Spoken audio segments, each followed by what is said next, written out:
Evangelho segundo o Espiritismo. Capítulo 10. Bem-aventurados aqueles que são misericordiosos. Itens de 11 a 13. Não julgueis, a fim de que não sejais julgados. Aquele que estiver sem pecado, lhe atire a primeira pedra.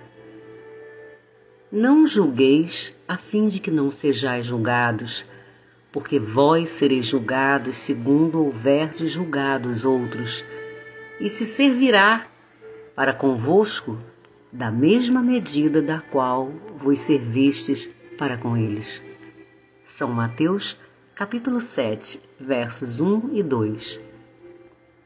Então os escribas e os fariseus lhe conduziram uma mulher que tinha sido surpreendida em adultério e a colocaram de pé no meio do povo, dizendo a Jesus: Mestre, esta mulher acaba de ser surpreendida em adultério.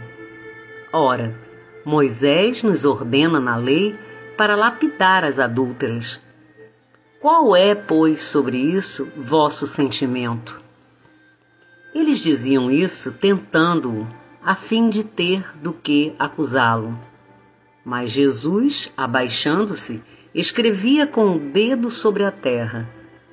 Como continuassem a interrogá-lo, ele se ergueu e lhes disse: Aquele dentre vós que estiver sem pecado, lhe atire a primeira pedra. Depois, abaixando-se de novo, continuou a escrever sobre a terra. Mas eles, ouvindo-o falar assim, retiraram-se um após outro, os velhos saindo primeiro. E assim Jesus permaneceu só com a mulher que estava no meio da praça. Então, Jesus, levantando-se, disse-lhe: Mulher, onde estão os vossos acusadores? Ninguém vos condenou? Ela lhe disse: Não, Senhor. Jesus lhe respondeu: Eu também não vos condenarei. Ide, e no futuro não pequeis mais. São João, capítulo 8, versos de 3 a 11. Aquele que estiver sem pecado, lhe atire a primeira pedra, disse Jesus. Esta máxima nos faz da indulgência um dever, porque não há ninguém que dela não tenha necessidade para si mesmo. Ela nos ensina que não devemos julgar os outros mais severamente do que julgaríamos a nós mesmos, nem condenar em outrem o que nos desculpamos em nós. Antes de censurar uma falta de alguém, vejamos se a mesma reprovação não pode recair sobre nós. A censura lançada sobre a conduta de outrem pode ter dois motivos: reprimir o mal ou desacreditar a pessoa cujos atos se criticam. Este último motivo não tem jamais desculpa, porque é da maledicência e da maldade. O primeiro pode ser louvável e se torna mesmo um dever em certos casos, uma vez que disso deve resultar um bem. E sem isso, o mal não seria jamais reprimido na sociedade. O homem, aliás, não deve ajudar o progresso de seu semelhante?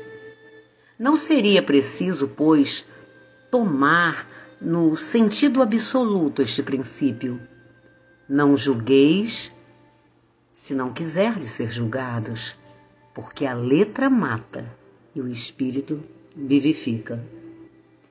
Jesus não podia proibir de censurar o mal, uma vez que ele mesmo disso nos deu o exemplo, e o fez em termos enérgicos, mas quis dizer que a autoridade da censura está na razão da autoridade moral daquele que a pronuncia. Tornar-se culpável daquilo que se condena em outrem é abdicar essa autoridade.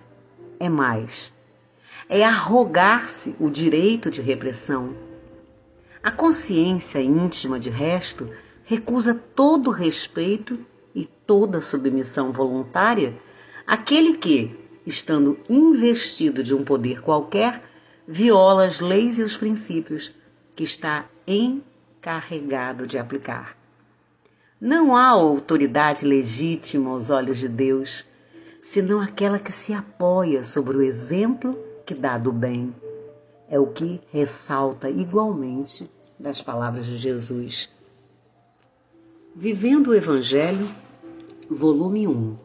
Comentários do Evangelho segundo o Espiritismo. Espírito André Luiz. Crítica e julgamento.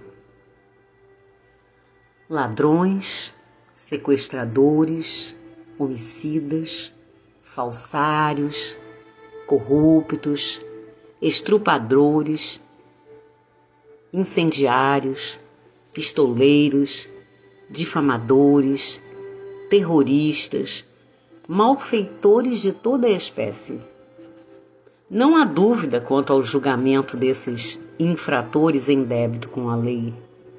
A assertativa de Jesus de que não deve julgar para não ser julgado diz respeito àquelas imperfeições que ainda frequentam a bagagem evolutiva de todos, mas que fazes questão de desculpar em ti mesmo e apontar com severidade na conduta dos outros. Claro que esses defeitos merecem igualmente análise e correção. De tua parte, esforça-te por superá-los, buscando o roteiro do Evangelho. Contudo, se tiveres de opinar sobre o comportamento alheio, usa o discernimento e a indulgência, recordando que a crítica e o julgamento têm muita semelhança com a pedra, que tanto pode ser atirada para ferir, como também serve de alicerce para a construção nobre. Rádio Portal da Luz, Dourados, Mato